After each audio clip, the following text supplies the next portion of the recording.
माटीमा पाई शहीद भाई हाथ में राखी बांधिले भौणी। पुराना स्मृति मन पकाई भिजिला भौणी राखी। राखीर महत्व अनेक।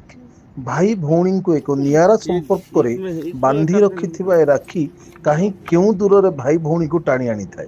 तेबे आज होउची पवित्र राखी पूर्णिमा तथा रक्षाबंधन। आज दिन में भाई ठारू भौणी जेते दूर रे भी थाउ ना कहीं राखी टे पठाई थाए किंबा भाई हाथ में राखी बांधि थाए। तेबे आज दिन में देश मातृका जीवन देइथिबा भाई को राखी बांधिबा पे अनेक भौणी माने खोजुवा बेले किसी एमिति भौणी अछंती जेमाने निज शहीद भाई हाथ में आज राखी बांधि।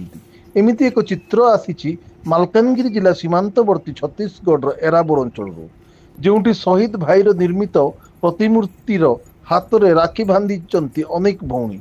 जीवंत अवस्था जोठी भाई और भौणी संपर्क मध्य मलिनता आसी जाइए से समय निजर शहीद भाई मान प्रतिमूर्ति रे राखी बांधि किछि नियारा उदाहरण सृष्टि करछंती भौणी माने।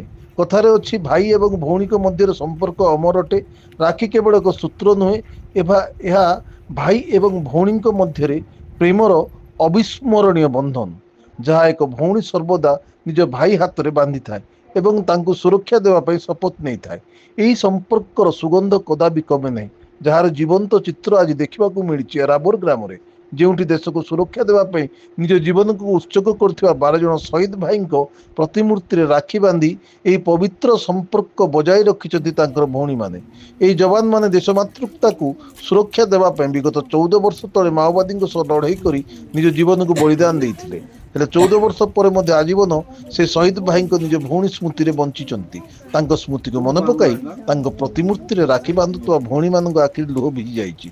देश सेवार शहीद होता वीर भाई मान हर भौणीर आखि आज भिजी सत किंतु निजर भाईर बलिदान से गर्वित अनुभव कर प्रकाश कर वीर जवान मान भौणी स्वयं सांगरी कोलाम स्वयं प्रमुख ये राखी पूर्णिमा शहीद भाई हाथ में राखी बांधि भौणी माने पुराना दिन स्मृति मन पकाइबा